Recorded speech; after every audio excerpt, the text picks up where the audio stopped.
Hi friends, welcome to Jasna's kitchen. അപ്പോൾ ഞാൻ ഇന്ന് ചെയ്യാൻ പോകുന്നത് നമ്മുടെ കോഴിക്കോട്ടുകാരുടെ സ്പെഷ്യൽ ആയിട്ടുള്ള കോഴി നിറച്ചതും പത്തിരിയുമാണ്. അപ്പോൾ ഈ പത്തിരിക്ക് പറയുന്ന പേര് കണ്ണുവെച്ച പത്തിരി എന്നാണ്. അപ്പോൾ ഇതിൻ്റെ സെൻറ്റർ ഭാഗത്ത് ഒരു ഓപ്പൺ ആയിട്ട് ഒരു കണ്ണ് പോലെ ഇരിക്കുന്നുണ്ടാവും.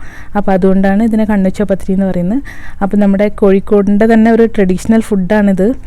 പിന്നെ വയറ്റിലുള്ള സ്ത്രീകളെ കാണാൻ പോകുമ്പോഴും അല്ലാതെ നമ്മൾ പുയ്യാപ്പിള സൽക്കാരം അതിനൊക്കെ സ്പെഷ്യലായിട്ട് ഉണ്ടാക്കുന്ന ഒരു ഐറ്റമാണിത്. അപ്പോൾ ഇത് നമുക്ക് വളരെ പെട്ടെന്ന് തന്നെ എങ്ങനെ ഉണ്ടാക്കാൻ നോക്കാം കേട്ടോ.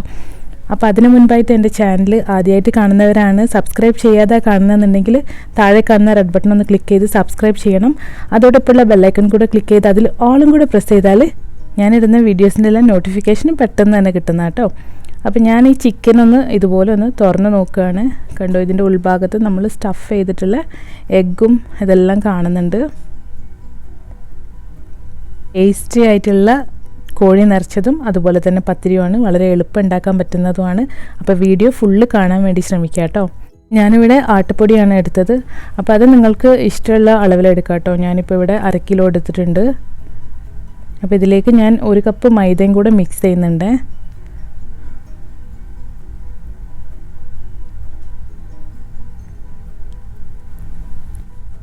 ഈ പൊടി നല്ലപോലെ മിക്സ് ചെയ്തെടുക്കുക. അതിനുശേഷം ഞാനിതിലേക്കൊരു കോഴിമുട്ട ചേർത്ത് കൊടുക്കുന്നുണ്ട്.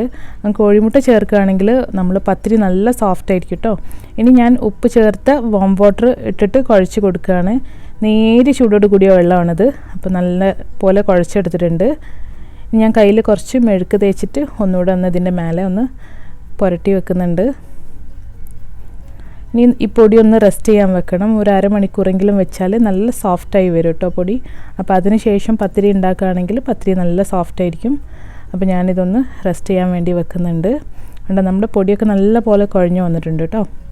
അപ്പോൾ ഇനി ഇതൊന്ന് റെസ്റ്റ് ചെയ്യാൻ വെക്കാം. അപ്പോഴേക്കും നമുക്ക് ചിക്കൻ്റെ ഫില്ലിങ്സൊക്കെ റെഡിയാക്കി എടുക്കാം കേട്ടോ. ഞാനിപ്പോൾ ഇവിടെ കുറച്ച് ഇഞ്ചി, കുറച്ച് വെളുത്തുള്ളി, കുറച്ച് കറിവേപ്പില, കുറച്ച് മല്ലിയില എടുത്തിട്ടുണ്ട് കേട്ടോ. അപ്പോൾ ഇതൊന്ന് മിക്സിയുടെ ജാറിലിട്ട് നമുക്ക് നല്ലപോലെ ചതച്ചെടുക്കണം. നല്ല പേസ്റ്റ് ആവാൻ വേണ്ട, ഇതുപോലെ ഒന്നായി കിട്ടിയാൽ മതി. ഇതിലേക്ക് ആവശ്യത്തിനുള്ള ഉപ്പ് ചേർത്ത് കൊടുക്കാം. കുറച്ച് വിനാഗിരി ചേർത്ത് കൊടുക്കുന്നുണ്ട്, ഒരു പുളി കിട്ടാൻ വേണ്ടിയാണ്. ഇതിലേക്ക് കുറച്ച് മല്ലിപ്പൊടി ചേർത്ത് കൊടുക്കുക. ഞാനിപ്പോൾ ഇവിടെ 3 ചിക്കനാണ് ഉണ്ടാക്കിയെടുക്കുന്നത്. അപ്പോൾ അതിനാവശ്യമുള്ള മസാല പുരട്ടാൻ ആവശ്യമുള്ളത് എടുത്തിട്ടുണ്ട്. അപ്പോൾ നിങ്ങൾ എത്രയാണോ എടുക്കുന്നത് അതിനനുസരിച്ച് ചേർത്ത് കൊടുക്കുക കേട്ടോ. ഞാനിതിലേക്ക് കുറച്ച് മഞ്ഞൾപ്പൊടി ചേർത്ത് കൊടുത്തിട്ടുണ്ട്, മുളക് പൊടി. അപ്പോൾ ഇതിൽ ഞാൻ കാശ്മീരിയും സാധാരണ മുളകും കൂടെ ചേർത്ത് പൊടിച്ച് കൊണ്ടുവന്നതാണ് കേട്ടോ നാട്ടിൽ നിന്ന്. അതിലേക്ക് ഒരു 1/2 ടീസ്പൂൺ ഗരം മസാല കൂടെ ചേർത്ത് കൊടുക്കുന്നുണ്ട്. ഇനി ഇത് നല്ലപോലെ മിക്സ് ചെയ്തെടുക്കുക. ഈ ഇലകളൊന്നും ഇല്ലാതെ വേണമെങ്കിലും നിങ്ങൾക്ക് മസാല ഉണ്ടാക്കിയെടുക്കാം കേട്ടോ. പക്ഷേ ഈ ഇലകളൊക്കെ ചേർക്കുമ്പോഴാണ് ഇതിന് കൂടുതൽ ടേസ്റ്റ് കിട്ടുന്നത്. അപ്പോൾ അതുകൊണ്ടാണ് ഞാനിതെല്ലാം അരച്ച് ചേർക്കുന്നത്. ഇതിലേക്ക് ഞാൻ കുറച്ച് വെളിച്ചെണ്ണ ഒഴിച്ചു കൊടുത്തിട്ടുണ്ട്. എപ്പോഴും മസാല ഉണ്ടാക്കുമ്പോൾ കുറച്ച് വെളിച്ചെണ്ണ ഒഴിച്ചാൽ നമ്മൾ എന്തിലാണ് മീനിലായാലും ചിക്കനിലായാലും ഒക്കെ മസാല പുരട്ടുമ്പോൾ നല്ല ടേസ്റ്റ് ആയിരിക്കും. അപ്പോൾ ഞാൻ എപ്പോഴും ഉണ്ടാക്കുമ്പോൾ കുറച്ച് വെളിച്ചെണ്ണ ചേർക്കാറുണ്ട്. ചിക്കൻ ഇതുപോലെ ഞാൻ മുഴുവനോടെ തന്നെ ഉള്ളിലൊക്കെ ക്ലീൻ ചെയ്ത് വരയിട്ടെടുത്തതാണ്. അപ്പോൾ അതൊന്നും ഞാൻ കാണിക്കുന്നില്ല, എല്ലാവർക്കും അറിയുന്ന കാര്യങ്ങളാണല്ലോ. അപ്പോൾ ഉള്ളൊക്കെ നന്നായി ക്ലീൻ ചെയ്യുക. അതിനുശേഷം നമ്മൾ ഉണ്ടാക്കി വെച്ച മസാല ചിക്കൻ്റെ അകത്തും പുറത്തുമൊക്കെ നല്ലപോലെ തേച്ച് കൊടുക്കുക കേട്ടോ. പിന്നെ ഈ കോഴി നിറച്ച ഉണ്ടാക്കുമ്പോൾ എപ്പോഴും ഏറ്റവും വെയിറ്റ് കുറഞ്ഞ ചിക്കൻ എടുക്കുന്നതാണ് ടേസ്റ്റ് ഉണ്ടാവുന്നത്. അപ്പോൾ അതിന് വേണ്ടി ശ്രമിക്കുക കേട്ടോ. അപ്പോൾ എനിക്കിപ്പോൾ ഇവിടെ കിട്ടിയത് 800 ഗ്രാമിൻ്റെ ചിക്കനാണ്. അപ്പോൾ ഇതുപോലെ 3 ചിക്കൻ ഞാൻ എടുത്തിട്ടുണ്ട്. എനിക്കൊരു ഓർഡർ ഉണ്ട്, അപ്പോൾ അതിനും കൊടുക്കാനുണ്ട്. അപ്പോൾ അതും കൂടിയാണ് ഞാൻ 3 ചിക്കൻ എടുത്തത്. അപ്പോൾ ഇങ്ങനെ ഓർഡറൊക്കെ ഉണ്ടാകുന്ന ദിവസം അത് തന്നെ നമുക്കും കഴിക്കാൻ ഉണ്ടാക്കാറ്. കാരണം വേറെ ജോലിക്ക് പിന്നെ നിൽക്കണ്ടല്ലോ. അപ്പോൾ അതുകൊണ്ട് എല്ലാം ഒരു ജോലിയിൽ തന്നെ കഴിയാൻ വേണ്ടിയിട്ട് അങ്ങനെ ചെയ്യാറ്. അപ്പോൾ ഞാൻ ഈ ചിക്കനൊക്കെ ഇവിടെ മസാല തേച്ച് റെസ്റ്റ് ചെയ്യാൻ വെക്കാൻ പോകാം കേട്ടോ. ഇത് കുറച്ച് സമയം റെസ്റ്റ് ചെയ്തെടുക്കണം. അതിനുശേഷം ഈ മസാലയൊക്കെ ഇതിലേക്ക് പിടിക്കട്ടെ. അപ്പോഴേക്കും നമുക്ക് ബാക്കിയുള്ള കാര്യങ്ങളൊക്കെ ഇതിൻ്റെ ഗ്രേവിയൊക്കെ റെഡിയാക്കി എടുക്കാം. ഞാനൊരു പാന് അടുപ്പിൽ വെച്ചിട്ടുണ്ട്. ഇതിലേക്ക് ഞാൻ ഒരു 2 ടേബിൾ സ്പൂൺ വെളിച്ചെണ്ണയാണ് ചേർത്ത് കൊടുക്കുന്നത്. അപ്പോൾ ഇതൊന്ന് നന്നായി മെൽറ്റായാൽ ഇതിലേക്ക് നമുക്ക് സവാള ചേർത്ത് കൊടുക്കാം. അപ്പോൾ സവാള ഞാനിപ്പോൾ ഇവിടെ കുറച്ച് കൂടുതലായിട്ട് എടുത്തിട്ടുണ്ട് കേട്ടോ. കാരണം ഇതിൻ്റെ ഉള്ളിൽ സ്റ്റഫ് ചെയ്യാൻ വേണ്ടിയിട്ട് നമുക്ക് ആവശ്യമുണ്ട്. അതുപോലെ തന്നെ ഈ മസാലയ്ക്ക് വേണ്ടിയിട്ടുള്ളതും ആവശ്യമുണ്ട്. നമുക്ക് ഈ സവാളയിലേക്ക് ആവശ്യത്തിനുള്ള ഉപ്പ് ചേർത്ത് കൊടുക്കാം. അപ്പോൾ ഉപ്പ് ചേർക്കുമ്പോൾ പെട്ടെന്ന് തന്നെ സവാള വഴന്ന് കിട്ടിക്കോളും. നമ്മുടെ സവാളയൊക്കെ ഇവിടെ വഴന്ന് വന്നിട്ടുണ്ട്. ഇതിലേക്ക് ഞാനൊരു 3 തക്കാളി ഇപ്പോൾ ചേർക്കുന്നുണ്ട് കേട്ടോ. ഞാനൊരു 6 സവാളയാണ് ഞാൻ എടുത്തിട്ടുള്ളത്. അപ്പോൾ അതിലേക്കൊരു 3 തക്കാളി എടുത്തിട്ടുണ്ട്. സവാളയും തക്കാളിയൊക്കെ മീഡിയം സൈസിലാട്ടോ എടുത്തത്. ഇതിലേക്ക് ഇഞ്ചി വെളുത്തുള്ളി ഞാൻ ചതച്ചെടുത്തതാണ്, അതും കൂടെ ചേർത്ത് കൊടുക്കുന്നുണ്ട്. ഒരു 2 ടേബിൾ സ്പൂണോളം ഇഞ്ചി വെളുത്തുള്ളി ചതച്ചതെടുത്തിട്ടുണ്ട്. അപ്പോൾ ഇതും കൂടെ നല്ലപോലെ ഒന്ന് വഴറ്റിയെടുക്കാം.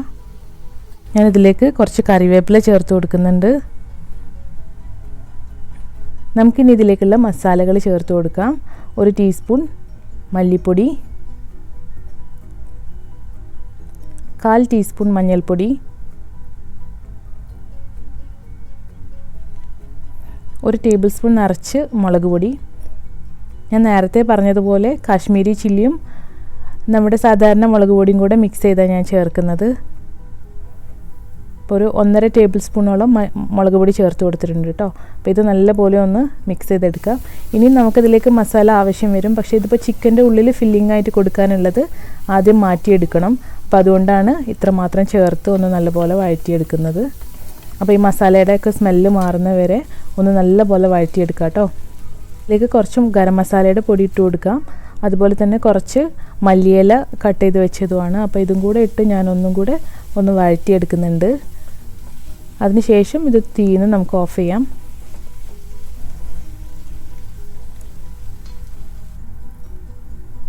ഇതിൽ നിന്ന് ഒരു 2-3 സ്പൂണ് ഞാൻ മാറ്റിയെടുത്തിട്ടുണ്ട്. ഇത് ചിക്കൻ്റെ ഉള്ളിൽ നിറയ്ക്കാൻ വേണ്ടിയാണ്. പിന്നെ അതുപോലെ കോഴിമുട്ട, അത് നേരത്തെ ഞാൻ പുഴുങ്ങി തൊലിയൊക്കെ കളഞ്ഞ് മാറ്റി വെച്ചിട്ടുണ്ടായിരുന്നു.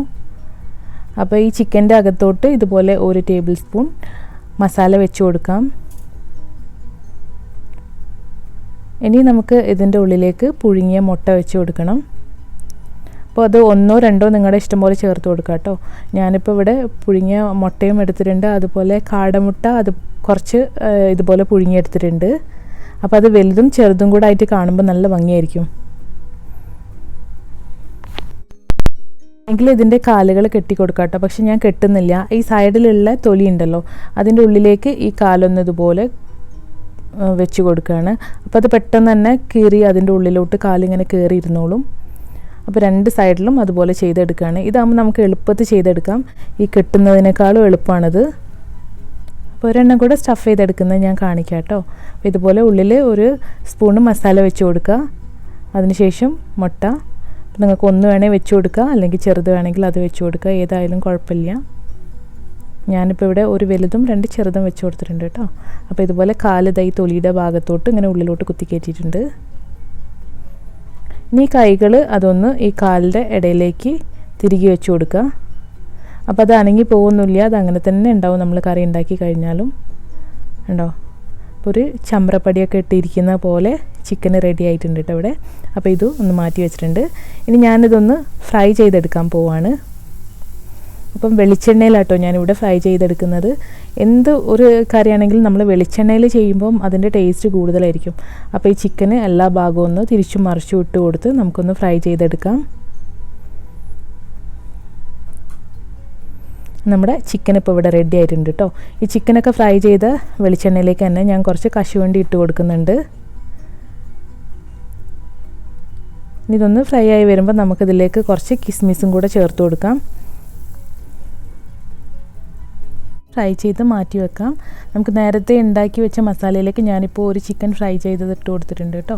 അപ്പോൾ ഈ ചിക്കന് ഇതുപോലെ ഒന്ന് കവർ ചെയ്തെടുക്കാം. മസാലയൊക്കെ മേലെ പൊതിയുന്ന പാകത്തിൽ ഇതിലേക്ക് ഞാൻ കുറച്ച് വെള്ളം കൂടെ ഒഴിച്ചു കൊടുത്തിട്ടുണ്ടായിരുന്നു കേട്ടോ ഈ മസാലയിലേക്ക്.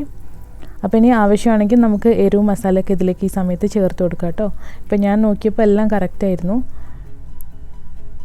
ബാക്കിയുള്ള ചിക്കനും അതുപോലെ കുറച്ച് എഗ്ഗ് കൂടുതൽ ഞാൻ ഉണ്ടാക്കിയിട്ടുണ്ടായിരുന്നു കേട്ടോ. അപ്പോൾ അതും കൂടെ ഞാനിതിലേക്ക് ചേർത്ത് കൊടുക്കുന്നുണ്ട്. ഇനി നമ്മൾ നേരത്തെ ഫ്രൈ ചെയ്ത് വെച്ച കശുവണ്ടിയും കിസ്മിസും അതിൻ്റെ ഒരു 1/4 ഭാഗം ഇതിലേക്ക് ഞാൻ ചേർത്ത് കൊടുക്കുന്നുണ്ട്. എന്നിട്ട് ഈ മസാലയൊക്കെ നല്ലപോലെ ഒന്ന് മിക്സ് ചെയ്ത് നമുക്കൊന്നിനി അടച്ച് വെച്ച് ഇതൊന്ന് കുക്ക് ചെയ്തെടുക്കാം. ചെറിയ തീയിലിട്ട് വേണം കുക്ക് ചെയ്തെടുക്കാൻ. ഈ മസാലയൊക്കെ ഈ ചിക്കൻ്റെ ഉള്ളിലോട്ട് ഇറങ്ങട്ടെ. ഇനി നമുക്കിതിലേക്ക് 1 ടീസ്പൂൺ പഞ്ചസാര ചേർത്ത് കൊടുക്കുക. ഈ മസാലയൊക്കെ എല്ലാം ഒന്ന് ബാലൻസ് ആയി കിട്ടാൻ വേണ്ടിയാട്ടോ ഇങ്ങനെ ചേർക്കുന്നത്. അപ്പോൾ ഇത് നല്ലപോലെ ഒന്ന് മിക്സ് ചെയ്തെടുക്കുക. പിന്നെ നിങ്ങൾക്കിതിന് ഗ്രേവി വേണ്ടാന്നുണ്ടെങ്കിൽ ഇതിൽ വെള്ളം ചേർക്കേണ്ട ആവശ്യമില്ല കേട്ടോ. ഇപ്പോൾ എനിക്ക് കുറച്ച് ഗ്രേവിയോടുള്ള ചിക്കനാണ് വേണ്ടത്, അപ്പോൾ അതുകൊണ്ടാണ് ഞാനിതുപോലെ കുറച്ച് വെള്ളം ചേർത്ത് കൊടുത്തത്. അപ്പോൾ നല്ല തിക്കായിട്ടുള്ള ഒരു ഗ്രേവി ആയിരിക്കും ഇത്. നിങ്ങൾക്ക് തീരെ വെള്ളം വേണ്ടാന്നുണ്ടെങ്കിൽ നമ്മൾ നേരത്തെ പൊരിച്ചെടുത്ത സമയമുണ്ടല്ലോ, ആ സമയത്ത് ആ മസാല വെള്ളം ചേർക്കാതെ അതിലിട്ട് ഒന്ന് വഴറ്റിയെടുത്താൽ മതി. അപ്പോൾ നമ്മുടെ ചിക്കൻ ഇവിടെ റെഡി ആയിട്ടുണ്ട്. ഞാൻ പത്തിരി ഉണ്ടാക്കാൻ പോവാണ്. അപ്പോൾ അതിന് വേണ്ടി ഇതുപോലെ ഒരു ഉരുള മാവ് എടുത്തിട്ടുണ്ട്. അപ്പോൾ ഇത് നല്ലപോലെ ഒന്ന് റൗണ്ടിൽ പരത്തിയെടുക്കാം. ഇനി നമുക്കിതിൻ്റെ ഉള്ളിലേക്ക് നന്നായിട്ട് ഓയിൽ തടവി കൊടുക്കണം കേട്ടോ. എല്ലാ ഭാഗത്തും ആവുന്ന പോലെ ഓയിൽ സ്പ്രെഡ് ചെയ്ത് കൊടുക്കുക. ഇനി ഇതിലേക്ക് കുറച്ച് മൈദപ്പൊടി തൂവി കൊടുക്കുക. അതെന്താണെന്ന് വെച്ചാൽ ഇതിൻ്റെ ലെയർ കറക്റ്റ് വരാൻ വേണ്ടിയാണ്. അപ്പോൾ ഇത് 2 ഭാഗത്തുനിന്നും ഇതുപോലെ ഉള്ളിലേക്ക് മടക്കിയെടുക്കുക. എന്നിട്ട് അവിടെ ഇതുപോലെ തന്നെ ഓയിൽ തേച്ച് കൊടുക്കുന്നുണ്ട്. അതിനുശേഷം കുറച്ച് മൈദ കൂടെ ഇവിടെ സ്പ്രെഡ് ചെയ്ത് കൊടുക്കാം. ഇനി 2 ഭാഗം ഇതുപോലെ ഉള്ളിലേക്ക് മടക്കിയെടുക്കുക. അവിടെയും ഇതുപോലെ തന്നെ സെയിം ആയിട്ട് ചെയ്യാം കേട്ടോ. ഇനി 4 ഭാഗം കൂടെ ഒരുമിച്ച് പിടിച്ച ശേഷം ഉള്ളിലേക്ക് ഇതുപോലെ ഒന്ന് പ്രസ് ചെയ്ത് കൊടുക്കണം. ഇതാണ് അതിൻ്റെ കണ്ണെന്ന് പറയുന്നത്. അപ്പോൾ ഈ പൂ പോലെയുള്ള ഭാഗം ഇങ്ങനെ പരത്തി വരുമ്പോൾ നല്ല ഭംഗിയായിരിക്കും കേട്ടോ കാണാൻ. അപ്പോൾ ഇതുപോലെ ആക്കി നമുക്കിത് വേണമെങ്കിൽ മടക്കി വെക്കാം. എന്നിട്ട് നമ്മൾ ചുടാൻ നേരത്തെ നമുക്ക് വേണമെങ്കിൽ ഒന്നുകൂടെ പരത്തിയ ശേഷം ചുട്ടെടുത്താൽ മതി. ഇപ്പോൾ പരത്തിയെടുക്കാൻ പോവുകയാണ്. അപ്പോൾ പരത്തിയെടുക്കുന്ന സമയത്ത് പ്രത്യേകം ശ്രദ്ധിക്കുക. ഫസ്റ്റ് ഇതുപോലെ മറിച്ചിട്ട ശേഷം ഒന്ന് പരത്തി ഒരു ചെറിയ റൗണ്ടാക്കി എടുക്കുക കേട്ടോ, സ്ക്വയർ ആക്കി എടുക്കുക. അതിനുശേഷം ഈ ഭാഗം പരത്തിയെടുക്കുക, അല്ലെങ്കിൽ ഇതൊക്കെ പെട്ടെന്ന് തന്നെ വിട്ടുപോകും. പിന്നെ കോണിട്ട് പരത്തുവാണെങ്കിൽ നമുക്ക് ആ ഷേപ്പ് നഷ്ടപ്പെടാതെ കിട്ടും, നല്ല സ്ക്വയറായിട്ട് കിട്ടും. ഞാനിപ്പോൾ പത്തിരി ഒന്ന് പരത്തിയെടുക്കുന്നുണ്ട് കേട്ടോ. ഇതാണ് ഈ കണ്ണച്ചപ്പത്തിരിയുടെ കണ്ണ് പറയുന്നത്, കണ്ടോ സെൻറ്റർ ഭാഗത്ത്. അപ്പോൾ ഞാനിതെല്ലാം ബാക്കിയെല്ലാം ഇതുപോലെ മടക്കി വെച്ചിട്ടുണ്ട്. പിന്നെ ഓരോന്നോരോന്നായിട്ട് പരത്തിയെടുക്കട്ടെ. ഞാനത് ചുട്ടെടുക്കാൻ പോവാണ്. അപ്പോൾ ഞാനിപ്പോൾ വലിയൊരു കല്ല് തന്നെ വെച്ചിട്ടുണ്ട് കേട്ടോ. അപ്പോൾ ഇതാകുമ്പോൾ നമുക്ക് 2-3 എണ്ണം ഒരുമിച്ച് ചുട്ടെടുക്കാൻ പറ്റും. അപ്പോൾ ഇതിലേക്ക് ഞാനിപ്പോൾ 4 പത്തിരി ഇട്ട് കൊടുക്കുകയാണ്. ഇതിനെ ചുടുമ്പോൾ ഈ ഇട്ട് കൊടുക്കുന്ന സമയത്ത് ഈ കണ്ണുള്ള ഭാഗം താഴേക്ക് ഇട്ട് കൊടുക്കുക. അതിനുശേഷം മറിച്ചിട്ടാൽ മതി. നമുക്കിതിലേക്ക് കുറച്ച് ഓയിൽ ഇട്ട് കൊടുക്കാം കേട്ടോ. നിങ്ങൾക്ക് വേണമെങ്കിൽ ഈ പത്തിരി ഇതുപോലെ തന്നെ ഉണ്ടാക്കിയ ശേഷം നിങ്ങൾക്ക് വേണമെങ്കിൽ പൊരിച്ചെടുക്കാം. പക്ഷെ ഞാനിപ്പോൾ പൊരിച്ചെടുക്കുന്നില്ല, കാരണം കുറേ ഓയിൽ ആവണ്ടെന്ന് വിചാരിച്ചിട്ടാണ്. അപ്പോൾ ഞാനിതുപോലെ ചുട്ടെടുക്കുകയാണ്. നമ്മുടെ പത്തിരിയൊക്കെ നല്ല പോലെ കണ്ട പൊങ്ങി വരുന്നത് അതാണ്. കോഴിമുട്ട ചേർത്താലും അതുപോലെ നമ്മൾ കുഴക്കുന്നത് നന്നായി വന്നാലും ഇതുപോലെ നന്നായിട്ട് ഇങ്ങനെ പൊങ്ങി വരും. അപ്പോൾ ഞാനിപ്പോൾ പത്തിരിയൊക്കെ ഇവിടെ ചുട്ടെടുക്കുന്നുണ്ട്. ഇതിപ്പം ക്രിസ്പിയുമാണ്, അതേപോലെ തന്നെ നല്ല സോഫ്റ്റുമാണ് കേട്ടോ. നമ്മൾ ഗോതമ്പ് പൊടിയാണ് ചേർത്തത്. അതുപോലെ തന്നെ കുഴക്കുന്നതും എല്ലാം നല്ല പോലെ ആയി വന്നാൽ നമുക്കിതുപോലെ നല്ല സോഫ്റ്റ് പത്തിരി കിട്ടും. നമ്മുടെ കോഴി നിറച്ചതും ഇവിടെ റെഡി ആയിട്ടുണ്ട്. അപ്പോൾ ഇനി ഇതൊന്ന് കട്ട് ചെയ്യുന്നത് ഞാൻ ആദ്യമേ കാണിച്ചിട്ടുണ്ടായിരുന്നു. അപ്പോൾ അതെല്ലാവരും കണ്ടിട്ടുണ്ടാവുമെന്ന് വിചാരിക്കുന്നു. അപ്പോൾ ഞാനിവിടെ ഫസ്റ്റ് തന്നെ നമുക്ക് ഓർഡർ കൊടുക്കാനുള്ള ഐറ്റംസൊക്കെ പാക്ക് ചെയ്തിട്ടുണ്ട് കേട്ടോ. അപ്പോൾ എനിക്കിവിടെ 2 കോഴി നിറച്ചതും ഒരു 25 കണ്ണുവച്ചത്തിരിയാണ് ഓർഡർ ഉണ്ടായത്. അപ്പോൾ ഞാൻ അതൊക്കെ ആദ്യം തന്നെ പാക്ക് ചെയ്തിട്ടുണ്ട്. അപ്പോൾ ഈ പാക്കിംഗ് ഒക്കെ ജാസ്ന കേട്ടോയിട്ട് എടുക്കുന്ന ആൾ. അപ്പോൾ ജാസ്ന അതൊക്കെ പാക്ക് ചെയ്ത് റെഡിയാക്കി വെച്ചിട്ടുണ്ട്. ഇനിയിപ്പോൾ നമുക്ക് കഴിക്കാനുള്ളതാണിത്. അപ്പോൾ നമ്മളും കൂടെ ഒന്ന് കഴിച്ച് നോക്കട്ടെ കേട്ടോ. അപ്പോൾ നിങ്ങൾ ഇതുപോലെ ഉണ്ടാക്കി നോക്കിയിട്ടില്ലെങ്കിൽ തീർച്ചയായിട്ടും ഒന്ന് ഉണ്ടാക്കി നോക്കി ട്രൈ ചെയ്യുക. നല്ല ടേസ്റ്റാണ് നമ്മുടെ കോഴിക്കോട്ടിലെ കോഴി നിറച്ചതും പത്തിരിയും. അപ്പോൾ നിങ്ങളിത് ഉണ്ടാക്കി നോക്കി അതിൻ്റെ ഫീഡ്ബാക്സോടെ എന്നെ അറിയിക്കാൻ മറക്കരുത് കേട്ടോ. പിന്നെ നമ്മുടെ കോമ്പറ്റീഷൻ അതും നടന്നുകൊണ്ടിരിക്കുന്നുണ്ട്. മാർച്ച് 15 വരെയാണ് ഫോട്ടോ അയക്കേണ്ട ലാസ്റ്റ് ഡേറ്റ്. അപ്പോൾ അതിൻ്റെ ലിങ്ക് കൂടെ ഞാൻ ഇതിൻ്റെ ഡിസ്ക്രിപ്ഷനിൽ കൊടുക്കുന്നുണ്ട് കേട്ടോ. അപ്പോൾ വേണ്ടവർക്ക് അത് നോക്കി ഒന്ന് ട്രൈ ചെയ്യാം. അപ്പോൾ പുതിയൊരു വീഡിയോ ആയിട്ട് ഞാൻ വീണ്ടും വരുന്നതാണ്. അതുവരേക്കും bye bye. Thank you for watching Jasna's kitchen.